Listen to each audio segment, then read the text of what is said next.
এপিবিএনের অতিরিক্ত police super Fakhrul Hasan সহ র্যাবের ৬ সদস্যর বিরুদ্ধে যশোরের আদালতে মামলা করেছেন ভুক্তভোগী এক নারী। অভিযুক্তরা র্যাব-১০-এ দায়িত্ব পালনকালে ভুক্তভোগী ও তার পরিবারের কাছ থেকে ক্রসফায়ারের ভয় দেখিয়ে জমি ব্যবসা, প্রতিষ্ঠান দখল, অর্থ আদায় ছাড়াও ক্ষমতার প্রভাব খাটিয়ে মিথ্যা মামলা দায়ের করেছেন। বৃহস্পতিবার দুপুরে যশোরের সিনিয়র জুডিশিয়াল ম্যাজিস্ট্রেট আদালতে মামলাটি দায়ের করেন শিউলি খাতুন নামের এ নারী। অধিকতর তদন্তের জন্য মামলাটি সিআইডিতে হস্তান্তরের নির্দেশ দিয়েছেন বিজ্ঞ আদালত।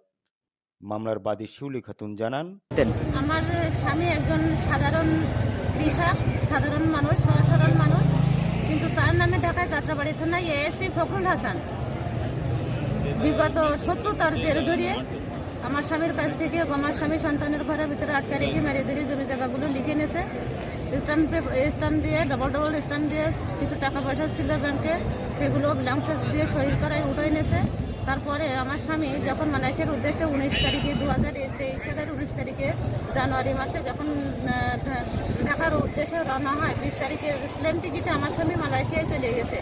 কিন্তু তারপরও আমার স্বামীর নামে 19 তারিখে রাত 8:30টার সময় যাত্রাবাড়ির থানায় অস্ত্র ডাকাতি আইনি মামলা দিয়েছে। তখন ASP Fakhrul Hasan RAB battalion 10-এ কর্মরত ছিল, আর এই র্যাব ব্যাটালিয়ন 10-এরই বাদী সাক্ষী করে আমার স্বামীর নামে এই মিথ্যা ও হয়রানিমূলক মামলাটা দিয়েছে। বাদীপক্ষের আইনজীবী অ্যাডভোকেট আবদুল্লাহ আল নোমান বলেন, বাদীর স্বামী 2023 সালের জানুয়ারির 19 তারিখে মালয়েশিয়া যায়, কিন্তু বাদীর স্বামীর সাথে তৎকালীন এএসপি ফখরুল হাসানের জমি জমা নিয়ে বিরোধ থাকা এবং তাদের সম্পর্কে ফখরুল হাসান বাদীর স্বামীর আত্মীয় হয়, তারা জোরপূর্বক তার কাছ থেকে জমি লিখে নেয় এবং পরবর্তীতে তার নামে একটি মিথ্যা ডাকাতি প্রস্তুতি মামলা রেকর্ড করে যাত্রাবাড়ি থানায়।